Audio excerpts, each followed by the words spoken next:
এক পর্যায়ে আকস্মিক ভাবে দারে আরকামের ভিতরে প্রবেশ করলেন, বিস্মিত ভাবে আল্লাহর নবীকে সালাম করলেন আর বলেন, ইয়া রাসূলুল্লাহ, দূর থেকে কয়েকজন লোক আসতেছে, আমি তাদের দিকে লক্ষ্য করেছিলাম।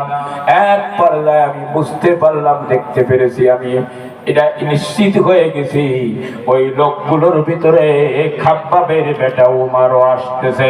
সুতরাং কোন সমস্যা, কোন দুর্ঘটনা ঘটাতে পারে। আল্লাহর নবী উমারের মতন মানুষ এসে দারে আরকামে প্রবেশ করে আপনার পরে আক্রমণ করবে, আপনার সাথে বেয়াদবি করবে। আমি আবু বকর ততক্ষণ জীবিত থাকি ততক্ষণ এই পরিবেশ হতে দেব না, এটা মেনে নেব না। জোরে বলেন সুবহানাল্লাহ।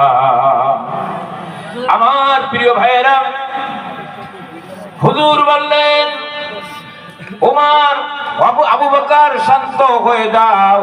তার মানে বোঝা যায় উমার আসতেছেন। আর আবু বকর গৃহে প্রবেশ করে রাসূলকে খবর জানাই দিলেন, অবগত করাই দিলেন। এটা পরিষ্কার হয়ে যায় আবু বকর প্রবেশ করার আগে হযরতে জিবরিল আল্লাহর রাসূলকে এই অতীতের সমস্ত ঘটনা, উমারের কাহিনী রাসূলকে জানাই দিয়েছেন। জোরে বলেন সুবহানাল্লাহ।